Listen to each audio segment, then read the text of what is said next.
여러분 주변에서 AI 많이 들으셨죠?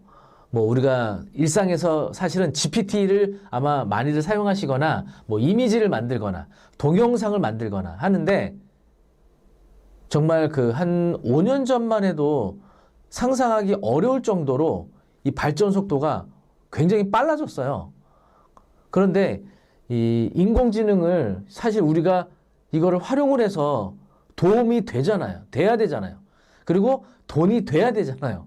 물론 그 유튜브나 인스타 보면은 인공지능이나 이걸 활용을 해서 돈 버시는 분들 계시더라고요. 뭐 블로그 자동을 한다든지 뭐 여러 가지 뭐 동영상을 만들어서 인스타에 올려서 조회수를 통해서 수익을 낸다든지 그렇게 하시는 분들이 있는데 사실 쉽지가 않죠.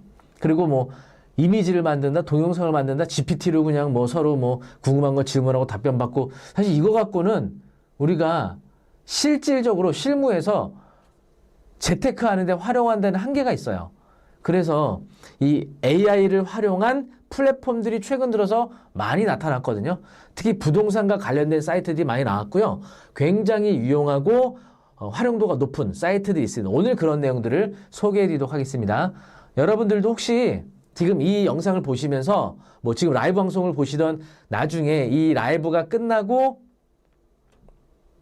다시 보기 하시는 분들도 옆에다가 노트북이나 태블릿을 옆에 두시고 저하고 함께 한번 직접 해보시면 훨씬 도움이 될 것 같습니다. 혹시 여러분 지금 옆에 노트북이나 태블릿 있나요? 저하고 함께 이따가 사이트 알려드릴 테니까 같이 한번 접속해서 해보도록 하겠습니다. 일단은 인공지능은 AI라고 하잖아요. 이게 Artificial Intelligence, 인공적인 지능을 말합니다. 그래서 인간의 지능을 모방한 컴퓨터 시스템을 말합니다. 학습하고 추론하고 자가 개선하는 이런 기능을 갖추고 있죠. 영화 여러분 예전에 80년대에 터미네이터 영화가 나왔었잖아요. 사실은 이게 엄청난 그 발전된 인공지능의 형태인데 1980년도에 그 영화 보고서 아마 많은 분들이 깜짝 놀랐을 거예요. 그리고 인공지능 하면은 약간 부정적인 거, 그리고 약간 두려움의 존재 이렇게 느낄 수도 있거든요. 인간보다 훨씬 뛰어난 지능을 가진 기계가 인간을 지배하거나 침략할 수 있는 거거든요. 근데 다행스럽게 아직까지도 우리 현실에서는 그와 같은 초지능 AI는 아직 나오질 않았습니다. 물론 개발은 계속 하고 있겠지만 아직까지는 아주 약한 단계의 AI만 있는 겁니다. 그래도 인간이 뭐 일일이 수고스럽게 하던 거, 또 인간이 오랜 시간에 걸쳐서 분석해야 됐던 것들을 인공지능을 통해서 빠르고 쉽게 단축해서 할 수 있게 된 것은 아주 큰 기대 효과라고 할 수가 있겠습니다. 인공지능은요, 1950년대에 그 미국의 다트머스 대학에서 열렸던 다트머스 회의에서 인공지능이라는 단어가 처음 사용이 됐었습니다. 그러면서 이제 우리 그 인류의 인공지능이 과연 우리 인간을 대체하고 인간의 어떤 그 도움이 될 수 있는 기계가 나타날 수 있는 건가? 라는 기대감을 갖게 된 겁니다. 1950년대. 그러면서 이제 인공지능을 위해서 계속 연구를 하다가 1960년대 쫙 붐이 일었는데요. 그 당시 때, 그러니까 인공지능은 하드웨어와 소프트웨어가 함께 발전이 돼야 돼요. 근데 인공지능은 소프트웨어는 발전을 하는데 하드웨어가 받쳐주지 못하니까 이게 다시 쭉 겨울이 옵니다. 그래서 1차 AI 겨울 시대가 도래했다고 해요. 그래서 1970년대. 그랬다가 다시 1980년대에 들어서면서 2차 AI 붐이 일어나게 됩니다. 전문가 시스템. 이게 뭐냐면 어떤 특정 분야에서 그 기계가 인간을 뛰어넘는 놀라운 기능을 발현시켜 주는 거예요. 그런 전문가 시스템이 개발이 되면서 AI가 우리 실무에서도 활용이 가능하구나라는 걸 알게 된 거죠. 그랬다가 또다시 한계에 부딪힙니다. 그러니까 어떤 특정 분야에서는 인간보다 어떤 그 훨씬 효율적인 일을 해낼 수 있는 반면에 하드웨어가 역시 받쳐주지 못하니까 더 발전된 인공지능 개발이 어려웠던 거예요. 그래서 다시 2차 AI의 겨울 시대가 도래했다가 의미 있는 분석 기법이 살아납니다. 그게 바로 머신러닝, 규칙 기반의 학습 시스템을 말하거든요. 머신러닝.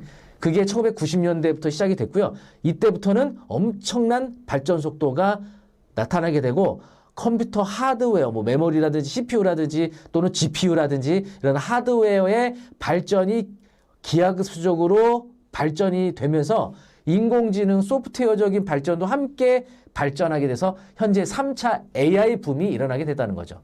그리고 머신러닝과 딥러닝이 있는데 이 딥러닝은 인간의 두뇌를 모방한 인공신경망 AI라고 보시면 됩니다. 그리고 2020년대에 들어서는 지금의 여러분들이 많이 활용하고 계시는 생성형 AI 시대가 도래하게 된 거죠. 현재는 3차 AI 시대가 왔다 이렇게 보시면 되겠습니다. 그리고 이제 2016년도에 여러분들도 이때 뉴스 보시면 아시겠지만 과거에 그 IBM에서 개발했던 딥블루가 체스 챔피언을 이겼었잖아요. 그런데 바둑의 경우에는 훨씬 더 많은 여러 가지의 경우의 수를 연구해만 인간을 이길 수 있는데 구글에서 개발한 알파고가 바둑 세계 챔피언인 이세돌을 격파합니다. 그래서 엄청난 이슈가 됐었죠. 그래서 이제는 인간의 지능을 뛰어넘는 인공지능이 나타났다 하면서 굉장히 많은 관심을 갖게 됐었죠. 그게 거의 10년 다 돼갑니다. 이게 세월이 빠릅니다. 네. 그래서 인공지능의 그 개념을 알아보시면 인공지능이라는 범위 안에 머신러닝이라는 개념이 있고요. 머신러닝, 데이터를 분석해서 규칙적으로 학습하는 시스템, 이게 머신러닝이고 인간의 뇌를 모방한 인공신경망을 기반으로 한 분석 기법이 딥러닝이 있고요. 그리고 딥러닝에서 더 진화된 생성형 AI, 이용자 요구에 따라서 새로운 콘텐츠, 이미지, 영상, 텍스트, 심지어는 자연어 인식까지, 그러니까 우리 인간의 언어를 이해하고서 해석해서 답변을 해주는 이런 생성형 AI까지 나타나게 된 겁니다. 그래서 여러분 지금 많이 쓰고 계시는 뭐 GPT나 오픈아트나 제미나이나 뭐 퍼플렉시티나 미드전이나 이런 것들이 다 생성형 AI의 종류들이 되겠습니다. 사실은 저도 일상생활에서 GPT를 정말 많이 사용하거든요. 그러니까 엑셀의 수식이 생각 안 날 때 물어보면은 아주 기가 막히게 알려주고요. 또 어떤 그 자료를 요약해야 될 때, 그때 PDF 파일을 넣었을 때 바로바로 답변을 또 해주죠. 요약을 해서. 그리고 현재 저는 이제 부동산학 박사학위를 하고 있는데 사실은 박사 논문에서도 굉장히 활용도가 높아요. 물론 뭐 논문을 대신 써줘 이런 건 안 되는 거죠. 결국은 선행 연구들에 대한 요약이라든지 또는 통계 프로그램 중에 R이라는 게 있거든요. R은 코딩을 통해서 분석을 하는 건데 사실 우리가 이 코딩을 배우려면 엄청 시간이 오래 걸리고 어렵거든요. 근데 GPT한테 이러이러한 분석할 수 있는 코딩을 만들어줘 하면 GPT가 R 코딩을 그냥 한 번에 쫙 만들어줍니다. 그래서 이 논문 통계 분석에서 겁나질 않아요.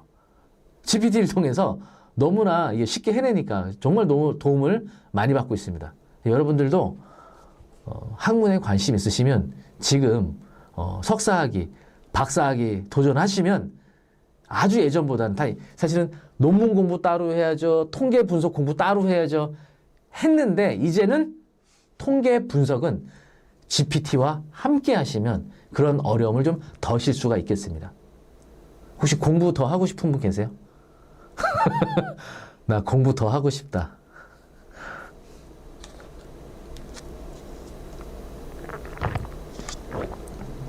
제가 현재 명지대학교에서 박사 과정을 하고 있는데 부동산 석사나 박사에 관심 있으신 분들은 댓글로 남겨주시면 제가 명지대 석사와 박사 과정에 대해서 안내해드리도록 하겠습니다. 네, 조용하시네요. 네. 자, 그리고 이제 AI와 뗄래야 뗄 수 없는 빅데이터 개념이 있거든요. 빅데이터. 빅데이터는 기존 방식으로 저장, 분석, 처리하기 어려울 정도로 방대한 양의 데이터를 말하는 겁니다. 빅데이터가 없으면요, AI도 성능을 발휘할 수가 없어요. 과거에 수많은 데이터가 입력이 되어야 앞으로 어떻게 예측할 수 있는지가 분석이 되거든요. 그래서 빅데이터와 AI는 뗄래야 뗄 수 없는 관계고요. 특히 부동산 분야에서는 매우 중요한 부분이라고 할 수가 있겠습니다.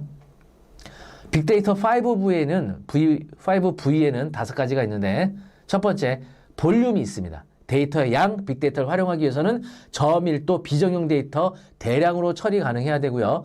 벨로시티라고 하는 속도, 데이터를 빠르게 처리하고 실시간으로 업데이트 돼야 되고요. 세 번째, 베라이어티라고 해서 다양성이 있어야 됩니다. 다양한 종류의 데이터가 함께 존재 분석돼야 하고, 베라시티라는 정확성이 있어야 됩니다. 데이터의 신뢰도, 고품질해야 됩니다. 오류가 많은 데이터는 오히려 AI 분석을 흐리게 할 수가 있어요.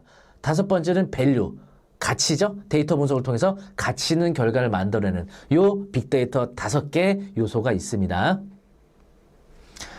빅데이터를 통해서 분석을 하시게 되면 과거에는 투자할 때 이 동네 좋은데? 느낌이 좋은데? 여기 돈 냄새 나는데? 여기 투자해야겠다라고 했잖아요.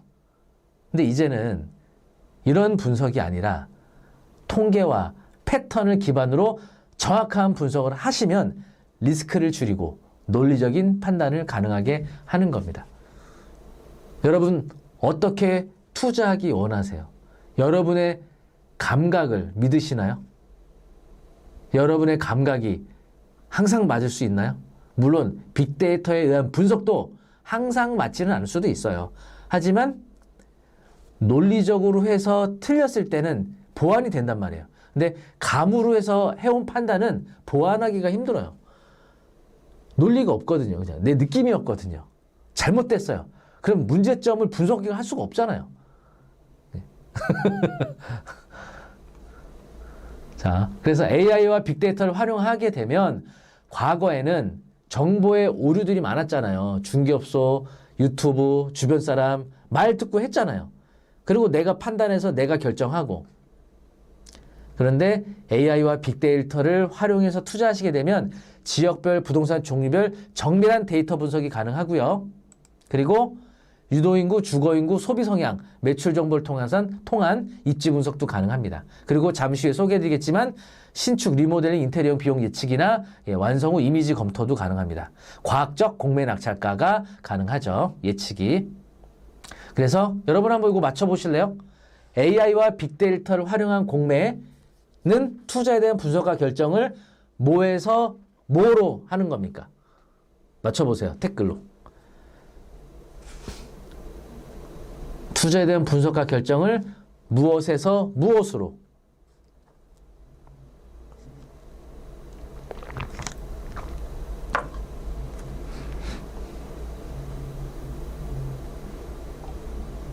그렇죠. 바로 감에서 과학으로, 과학에서 이렇게 보시면 되겠습니다. 자, AI 상권 분석 서비스 하나씩 소개해 드리면요. 일단은 소상공인 365라는 사이트가 있습니다. 서울시를 대상으로 하는 서울시 상권 분석 서비스도 있는데 이건 서울시로 한정되고 있고요. 요 소상공인 365는 중소기업 벤처부에서 운영하는 건데 전국을 대상으로 합니다.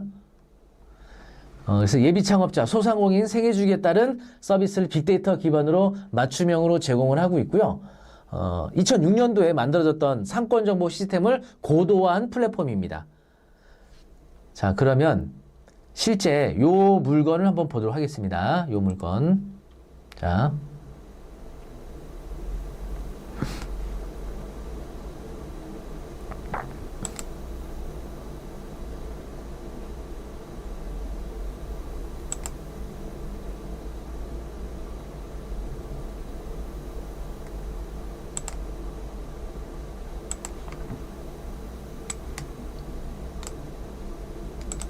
자, 혹시 여러분 중에서도 현재 노트북이나 태블릿을 옆에 두고 계시다고 하면은, 같이 한번 보도록 하겠습니다. 소상공인 365 검색하시면 되고요. 요거는 로그인을 해야 이용 가능하거든요. 로그인을 해보겠습니다.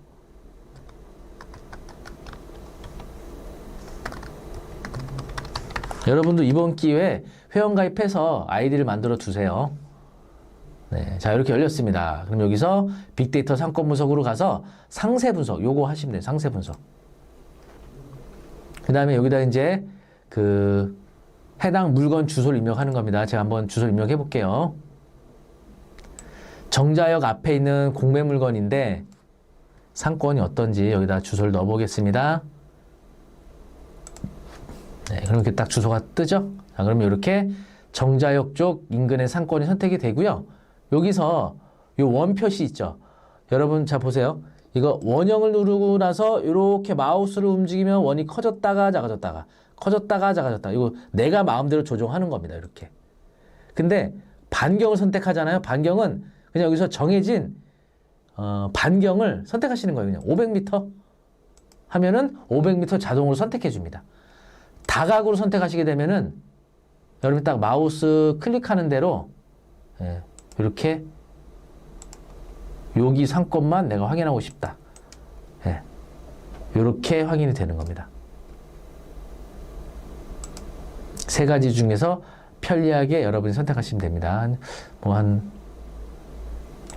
요 정도로 해서 상권 선택하고 나서 여기 있죠. 업종 선택. 소매.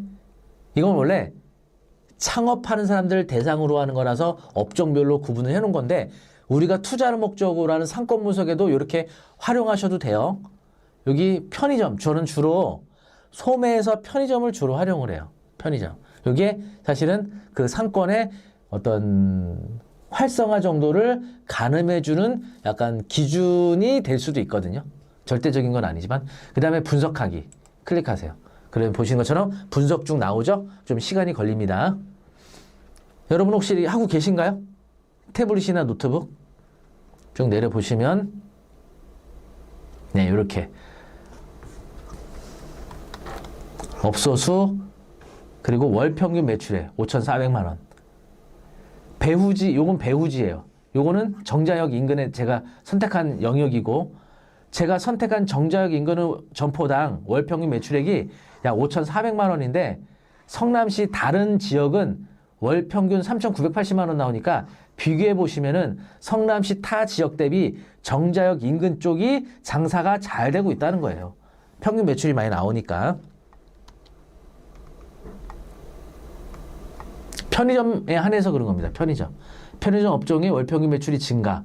그래서 영역의 편의점 업종의 활력이 유지되고 있습니다. 이렇게 코멘트까지 되어 있죠. 그리고 업력 정보에서 업력이 5년 이상이 293개.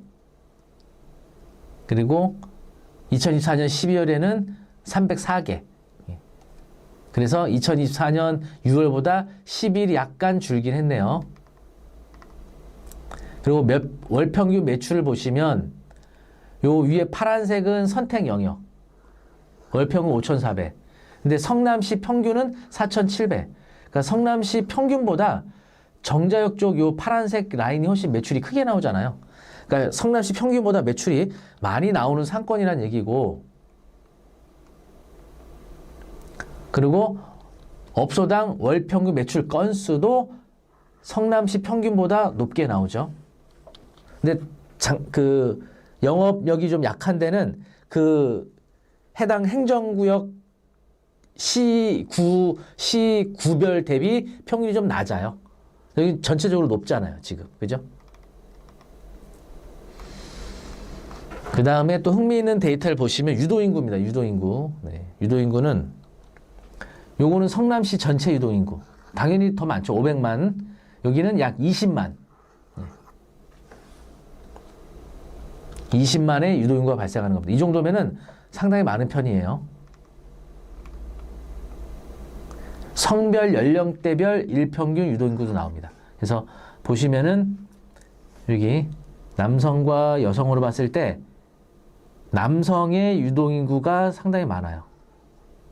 성남시하고 여기 비교해도 남성이 조금 많은 편이죠. 전체적으로 성남시에는 남성분들이 많이 다니시는 것 같습니다. 아마도 직장이 많다 보니까 남성분들의 직장 유도인구가 많이 반영되지 않았나 그런 생각도 들고요. 연령대별로 보면은 지금 여기에 연령대가 가장 많은 유도인구를 보이고 있죠. 40, 50대. 그렇죠? 그리고 주중과 주말의 유도인구를 보시면 주중이 63%, 주말이 36%. 평일이 훨씬 매출이 많이 나오죠. 어떤 상권은요, 주말이 매출이나 유도인구가 많이 발생되는 지역이 있어요. 근데 여기는 주중에, 이거는 주변에 직장이 많기 때문에 정자역 인근에 거기 대기업들도 있잖아요. 그러다 보니까 주중 유도인구가 많이 발생되는 겁니다. 이런 데들이 장사가 잘 됩니다.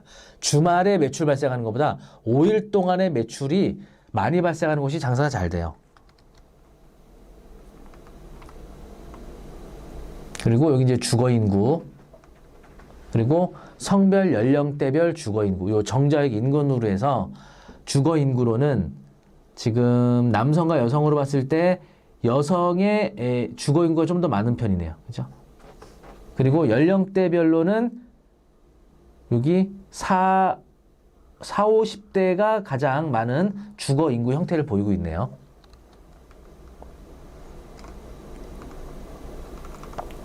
그리고 또 재미있는 또 정보가 하나 있는데, 여긴 직장인 관련된 유도인구나 소득 소비 정보도 있고요. 아주 디테일한 정보가 많습니다. 이게 다 빅데이터 기반으로 하는 상권 분석 정보가 되겠습니다.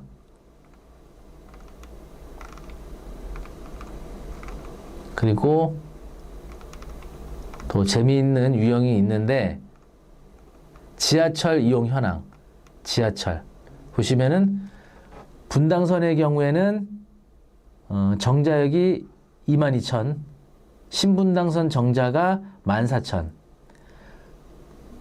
그러니까 수인분당선 정자역의 유도인구가 더 많네요. 승하차 인원이 22,000. 네. 이렇게 지하철의 일평균 승하차 인원도 확인이 가능하고요. 소비 패턴입니다. 이게 소비 패턴. 이건 남성이거든요. 남성들은 요건 기타고, 요거 빼고는 이게 가장 소비가 가장 크게 발생하잖아요. 요게 여행입니다. 정자역 인근에 있는 방문 고객들의 주요 라이프 스타일은 남성들이 주로 여행과 관련된 라이프 스타일을 보이고 있고요. 여성의 경우에는 쇼핑입니다. 여기 여성은 쇼핑. 남성들은 여행에 관심이 많고 여성분들은 쇼핑에 관심이 있는 상권이 되겠습니다. 이렇게 하나만 봐도 여기 상권이 어느 정도나 되는 거가 거의 명확하게 확인이 됩니다. 이게.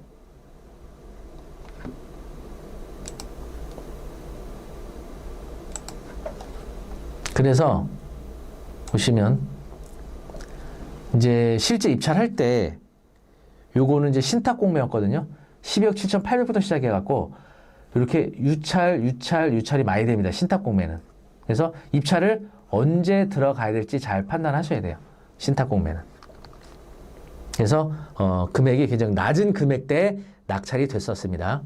그리고 이 수지구청역과 상현역 상권을 한번 신분당선 라인을 비교해 보면은 유도인구, 이거 소상공인 365의 정보를 활용을 해서 유도인구를 선택했을 때 수지구청역은 유도인구 1등급이고 상현역도 유도인구는 1등급이에요. 같이. 그런데 유동인구를 보면 수지구청역이 25만, 상현역이 7만 6천. 차이 엄청나죠. 일평균 유도인구. 그리고 수지구청역 승하차 인원은 2024년도에 26,400인데 상현역은 17,000.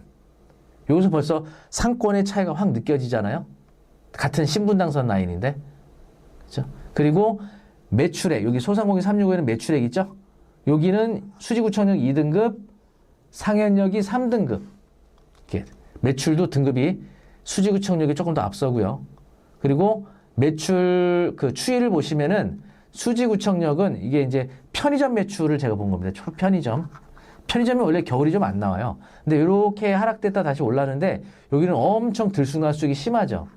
매출 변동폭이 크다는 거예요, 이게. 그리고 수지구청역과 상현역의 라이프 스타일 보면은 수지구청역은 남성들이 여기 글씨 작아서 안 보이시죠? 이거 뭘 것 같아요?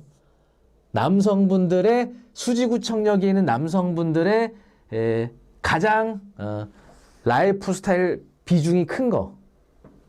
글씨 잘 안 보이시니까 한번 맞춰보세요, 여러분이.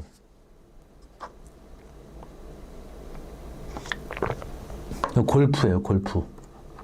그리고 여성은 20%가 쇼핑. 여성분들의 주요 라이프 스타일은 거의 웬만한 지역들이 거의 쇼핑이더라고요.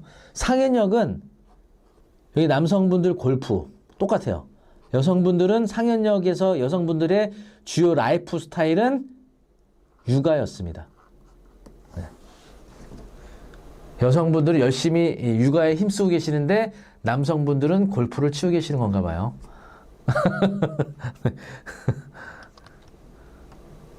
자, 그 다음에는 이제 우리가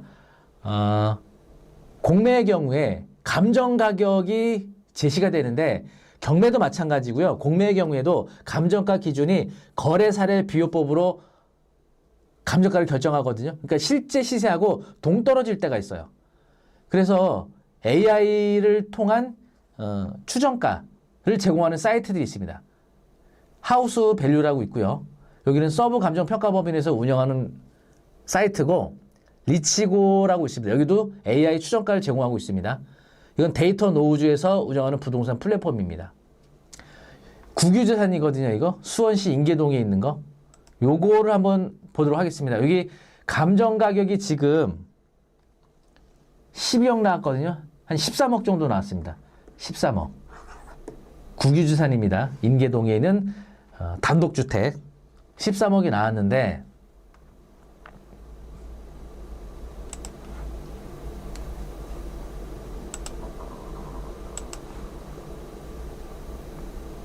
여기다가 하우스 밸류를 한번 가보겠습니다. 여기는 로그인 하지 않으셔도 돼요. 여기다가 잠깐만요.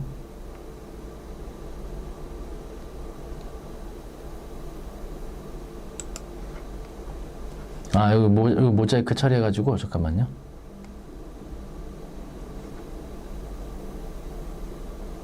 요거를 여기를 보겠습니다. 죄송합니다.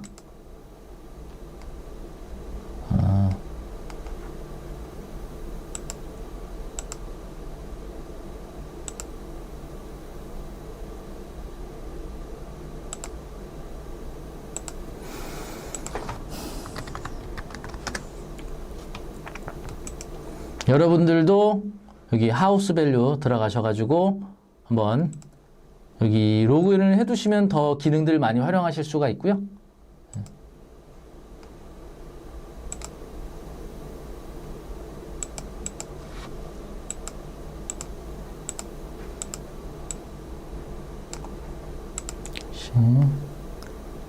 지금 이제 국유재산의 경우에는 장점이 명도를 하지 않아도 됩니다.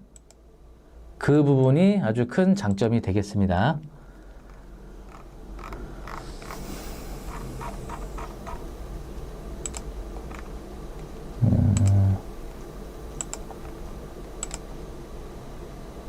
네, 3.5-15.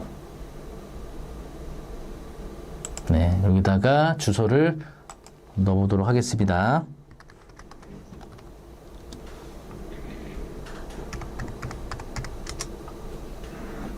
자, 여기 보시면은 이렇게 AI 추정가 뜨죠? 9억 6,100만 원. 감정평가 법인에서 운영하는 플랫폼이기 때문에 사실 거래사례 비교법에 의한 금액보다도 상당한 정확도가 있어요. 그런데 이게 아까 공매 감정가는 13억 나왔잖아요. 그러니까 공매 감정가가 물론 이제 AI 추정가가 정확한 시세는 아니라는 겁니다. 하지만 이렇게 큰 편차를 좀 보이고 있고요. AI 추정가 사이트는 하나만 활용하는 것보다는 여러 개 플랫폼을 같이 활용하시는 게 좋아요. 여기 리치고에 가셔도 지금 보시면 여기 있죠. 요거 클릭하셔야 됩니다. 토지 건물. 원래 아파트 기반의 빅데이터 플랫폼이거든요. 리치고는 여기 이제 검색하는 창에다가 아까 그 주소를 입력하시면 나옵니다.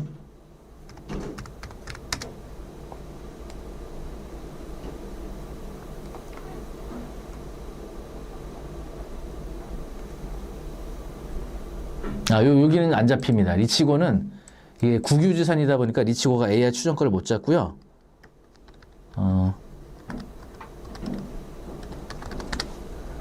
여기 플렉시티라는 기획 설계하는 AI 사이트인데 여기서도 추정가를 제공해주고 있습니다.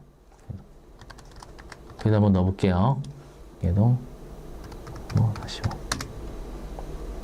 자, 여기에서 기획 설계 들어가시면 네, 보시는 것처럼 토지 가격 추정가 11억 나오죠. 네, 그래서 여기는 11억, 여기는 9억 6천. 이렇게 각 사이트마다 약간의 편차를 보이고 있습니다. 그래서 이거는 여러분들이 잘 판단을 하셔야 돼요. 네. 그래서 지금 7억 7,800이니까 요 7억 7,800보다는 현재 그죠? 저렴한 거잖아요. 이 7억 8천이 저렴한 금액인 거죠. 물론 여러분 이거는 제가 현재 진행 중인 물건이긴 하지만 이건 투자하기 좋은 겁니다. 하십시오라고 말씀드리는 건 아니에요. 그냥 AI 추정가를 통해서 한번 소개를 해드리는 겁니다. 이 물건 실제 입찰을 위해서는 여러분들이 스스로 다시 한번 현장도 가고 기타 여러 가지 사항들 주변 환경이나 투자 가치 다시 확인을 하셔야 됩니다. 그냥 AI 추정가와 공매 감정가가 이렇게 차이가 날 수 있다라고 제가 설명을 드리는 거니까 그걸 감안하셔야 됩니다. 다음에 여러분 이제 노후된 건물들 보면은 리모델링을 해야 될 필요성이 있겠죠. 그런데 도대체 이거 리모델링 하면 비용이 얼마나 나올지 아주 쉽게 리모델링 비용을 예측할 수 있는 AI 사이트가 있습니다. 리어 건축사 사무소에서 운영을 하고 있는 거고요. 예를 들면은 강동구 상일동에 있는 이게 감정가가 28억짜리인데 14억까지 유찰된 물건이거든요. 요 건물 한번 리모델링 비용을 한번 보도록 하겠습니다. 물건은 이렇게 되어 있습니다. 아주 노후도가 심하죠. 예, 바로 여기 위치하고 있는 건데 요거 리모델링 비용이 얼마나 나올지 한번 보도록 하겠습니다. 자, 검색해서 네, 리어 하면은 여기 있죠. 리어가 여기 몇 개의 사이트가 있거든요. 여기 클릭하시면 됩니다. 그래서 예산 알아보기 클릭하시고 여기다가 주소를 입력하시면 됩니다. 뭐 어려울 게 없어요.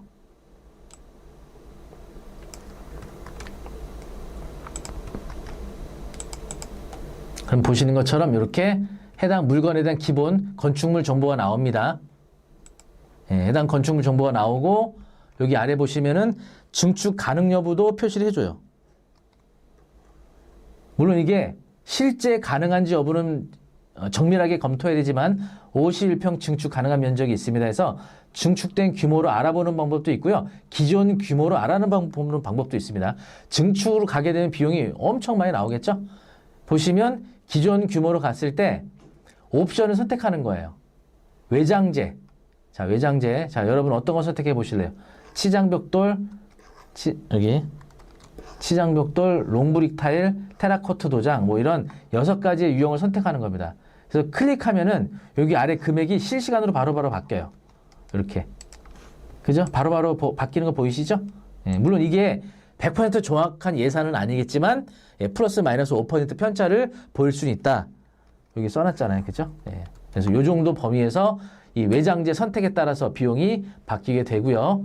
창호공사도 프리미엄으로 하게 되면은 7억 6천, 스탠다드로 하게 되면 7억 4천, 라이트로 하게 되면 7억 3천.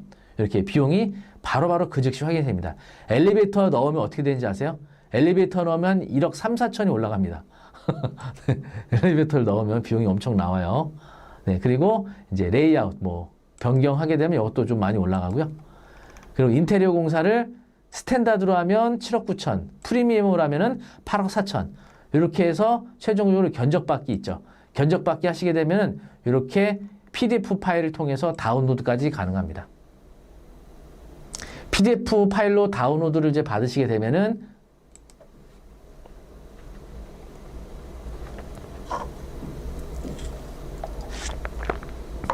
이렇게 예산서가 PDF 파일 형태로 제공이 됩니다. 그래서 상세 내역까지 네, 이렇게 다 보여줍니다. 그죠? 엄청 편리하죠? 네. 그리고 원래 이게 리어가 상업용 부동산을 대상으로 하는 건데 제가 단독 다가구 이거 서울만 됩니다. 참 서울만 돼요. 단독 다가구도 되는지 한번 넣어봤거든요. 되더라고요. 단독 다가구도. 원래 상업용 부동산만 된다고 공지가 돼 있는데 이거 참 강동 상일도권은 3명 들어와서 15억에 됐습니다. 관악구 봉천동에 노후된 다가구가 있거든요. 요거 봉천역 도보 한 5분 정도 거리 될까요? 예, 요거 한번 넣어볼까요? 봉천동 다가구 리모델링 비용 한번 넣어보겠습니다.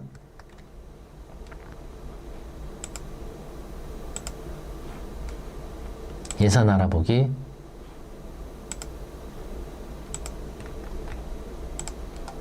보시면은 기본 건축물 정보 여기 나오고요. 기존 규모로만 알아보겠습니다. 했더니 한 4억 7천 정도가 나오네요. 4억 7천. 그리고 내가 옵션 어떻게 선택하느냐에 따라 또 여기 역시 뭐 외장재에 따라서 비용이 즉시 이렇게 바뀌고 있죠. 예. 저렴한 거로 한번 해볼까요? 제일 저렴한 거 롱브릭 타일. 그 다음에 창호공사. 라이트로 하게 되면은 한 몇백 줄어드네요. 그렇죠? 7,700인데 7,200으로 500 정도 줄고요. 그리고 엘리베이터를 넣으면 1억 한 5천이 올라가요. 레이아웃을 바꾸면 이것 또한 1억 5천 올라가요. 인테리어 공사, 스탠다드, 프리미엄 가장 저렴하게 하면 4억 7천만 원 정도의 리모델링이 가능해진다. 그런 거죠. 네, 이렇게.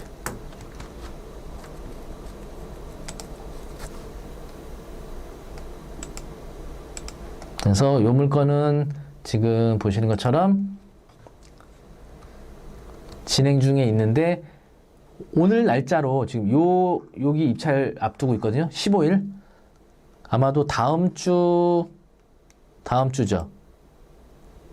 주 월요일 날 10시부터 5시까지 9억 1,670만 원에 진행 예정이 있고요. 이 물건은 신탁 물건입니다. 신탁은 권리 분석 필요합니다, 여러분. 이 온비드 유튜브 채널 전에 라이브 방송한 영상 중에 신탁 공매에 대해서 또 앞에 설춘환 교수님도 간단하게 설명해 주셨지만 온비드 유튜브 채널을 잘 활용하시면 신탁 공매에 대한 권리 분석도 공부하실 수 있으니까 신탁은 공부를 하고 입찰하셔야 됩니다. 그리고 이 물건에 대한 투자 가치도 현장도 가셔야 되고 다시금 여러 가지 검토하고 결정하셔야 돼요. 네, 요거 리어라는 플랫폼 무료입니다. 네, 무료로 활용하실 수가 있겠습니다. 그래서 아까 플렉시티에서도 그 기획 설계에 들어가는 거는 유료인데 그 AI 추정가까지 가는 거는 무료고요. 하우스 밸류하고 리치고 AI 추정가도 다 무료입니다. 네. 그런 거를 잘 활용하시게 되면은 소상공인 365도 무료고요. 그래서 무료로 사용할 수 있는 AI 플랫폼들이 상당히 지금 많이 나타나고 있습니다. 그래서 오늘 제한된 시간 때문에 뭐 다 말씀 제가 못 드렸지만 이 외에도 뭐 상권 분석이라든지 또 기획 설계라든지 세금 계산이라든지 기타 또 경매 낙찰가 권리 분석 이런 것에 대한 다양한 그 정보도 있고요.